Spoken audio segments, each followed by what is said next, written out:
MLA సోమిరెడ్డిపై మాజీ మంత్రి కాకాని గోవర్ధన్ రెడ్డి ఆగ్రహం వ్యక్తం చేశారు. సోమిరెడ్డి ఎమ్మెల్యేగా ప్రమాణం చేసిన వెంటనే అక్రమ లేఅవుట్లు, అవినీతి సంపాదనపై సోమిరెడ్డి దృష్టి పెట్టారని తెలిపారు. కృష్ణపట్నం కంటైనర్ టెర్మినల్ తరలిపోయిందని, ఎన్నికల ముందు సోమిరెడ్డి అబద్ధాలు ప్రచారం చేశారని మండిపడ్డారు. అవినీతికి పాల్పడలేదని, దేవుడిపై ప్రమాణం చేసే దమ్ము సోమిరెడ్డికి ఉందా అంటూ సవాల్ విసిరారు కాకాని. వైఎస్ఆర్సీపీ కార్యకర్తలకు అండగా ఉంటామని భరోసా ఇచ్చారు మాజీ మంత్రి కాకాని. ఆయన ప్రతిపక్షంలో ఉన్నప్పుడే ఇక్కడి నుంచి కంటైనర్ టెర్మినల్ తరలిపోయిందని, దానికి నేను కారణమని రకరకాలైనటువంటి మాటలన్నీ కూడా ఆయన మాట్లాడడం జరిగింది. నిన్న వెళ్ళి ఓ మాట చెప్పాడు, గోవర్ధన్ రెడ్డికి సరిగ్గా కళ్ళు కనపడుతున్నాయో లేదో, కళ్ళలో ఏదన్నా చుక్కలు వేసుకొని చూడాలి అని చెప్పి. నేను కళ్ళల్లో చుక్కలు వేసుకొని చూడబడలే, సోమిరెడ్డి చొక్కేసుకోకుండా పోయి ఉంటే బాగుండేది అక్కడికి. కాబట్టి ఆయన పాపం చొక్కేసుకొని పోయినట్టుకున్నాడు. కాబట్టి ఆయనకి సరిగ్గా కళ్ళు కనపడలేదేమో, ఆయన మాట్లాడేటువంటి తీరుని బట్టి అని నాకు అర్థమైంది. కాబట్టి సోమిరెడ్డిని నేను కోరుకునేది, కోర్టుకు కానీ ఏదన్నా ఎక్కడికన్నా వెళ్ళేటప్పుడు తమరు చొక్కేసుకోకుండా పోతే, మేము చొక్కలేసుకుని చూడడం వల్ల తమరు చొక్కేసుకోకుండా పోతే మీకు వాస్తవాలు అనేటువంటివి వెలుగు చూస్తాయి. కాబట్టి దయచేసి ఎక్కడికన్నా వెళ్ళేటప్పుడు రాత్రుల్లో చొక్కేసుకోవడం కానీ పొగులు కూడా చొక్కేసుకొని పోయేటువంటి అలవాటును మానుకుంటే మంచిది అని చెప్పి నీకు నేను సూచన చేస్తున్నా. ఊహించినటువంటి స్థాయిలో కంటైనర్ టెర్మినల్స్ రాలేదు అని అంటే వాళ్ళు చెప్పేటువంటి మాట, వ్యాపారం ఉంటే మేము కంటైనర్ టెర్మినల్ ఉండాయి, కంటైనర్ టెర్మినల్ మూసివేయలేదంటే ఈయనే కంటైనర్ టెర్మినల్ మూసివేస్తారని చెప్పి వాళ్ళ దగ్గరికి వెళ్ళి మీరు మూసివేస్తున్నారంటే అయ్యా మేము మూసివేయడం లేదు అని చెప్పినా ఆయన రకరకాలైనటువంటి మాటలు మాట్లాడతా ఏదో అక్రమ టోల్ గేట్లు పెట్టినారు అని చెప్పారు. నేను నీకు ఛాలెంజ్ విసురుతున్నా, నువ్వు ఈరోజు అధికారంలో ఉన్నావు, నేను అధికారంలో లేను. కాబట్టి నీకు ధైర్యం ఉంటే కృష్ణపట్నం కంటైనర్ టెర్మినల్ విషయంలో మేమేదన్నా పొరపాటు చేసినట్టుగానో, ఏదన్నా టోల్ గేట్లు పెట్టినట్టుగానో, ఆ టోల్ గేట్ ద్వారా సంపాదించినట్టుగానో నువ్వు రుజువు చేసేటువంటి దమ్ము ధైర్యం ఉంటే మాట్లాడు.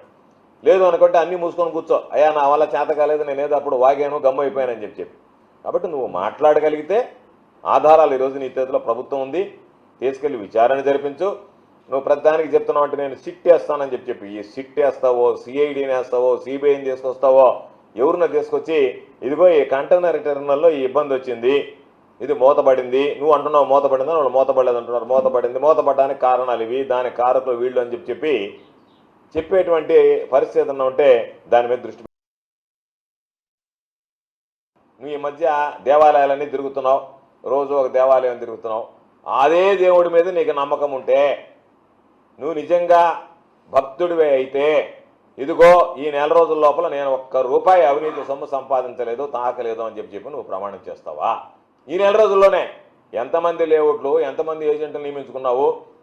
జెన్కోలో ఉండే యాష్ పాండ్ దగ్గర నుంచి, జెన్కోలో ఉండేటువంటి యాష్ పాండ్కి సంబంధించినటువంటి దగ్గర నుంచి నియమ నిబంధనలకు విరుద్ధంగా ఈరోజు వాటి అన్నిటినీ దోచుకుంటా. ఎందుకంటే ఈరోజు నువ్వు నీ కొడుకు దోచుకుని వెళ్ళిపోవచ్చు, రేపు ఉండేటువంటి వాళ్ళు పదవి విరమణ కూడా చేయొచ్చు. అయినా ఏదన్నా విచారణ జరిగినప్పుడు వాళ్ళు దోషులుగా నిర్ధారింపబడి నీ వల్ల వాళ్ళు శిక్ష అనుభవించాల్సినటువంటి పరిస్థితులు వస్తాయి తప్ప, ఒక్క నెల రోజుల లోపలనే నియోజకవర్గం మొత్తం అబ్బాయి నెట భరించాలబ్బా 5 ఏళ్ళు అని చెప్పి కోడే కోస్తుంది తమరు తీసుకున్నటువంటి తమరి ప్రగతి, అభివృద్ధి. ఎందుకంటే నువ్వు అభివృద్ధికి సంబంధించినటువంటి ప్రణాళిక ఏమి లేదు, కానీ అవినీతికి సంబంధించి మాత్రం చక్కటి రోడ్డు మ్యాప్ ఒకటి తయారు చేసుకుని దాంట్లో బిజీగా కనపడుతున్నట్టుగా ఉన్నావు. కాబట్టి కుటుంబ సభ్యులందరూ ఓట్ల కోసం తిరిగారు, ఇప్పుడు కాసుల కోసం తిరుగుతున్నారు, ఏమి ఇబ్బంది ఏమి లేదు. కానీ నీ పనులు కానీ లేఅవుట్ల దగ్గరికి పోతుండవు, జనకోల యాష్మాండ మలుకొని ఉండవు, గ్రావెల్ బేరాలు సాగిస్తుండవు, ఎవడన్నా కాంట్రాక్టర్కి పాపం వర్క్ ఏదన్నా వస్తే వాడిని పిలిచి లేదు నువ్వు చేయడానికి లేదు, నాకే ఇవ్వాలా వర్క్, నేనే చేసుకోవాలని చెప్పండవు. ఆ పనులన్నీ కానీ ఇబ్బంది ఏమి లేదు.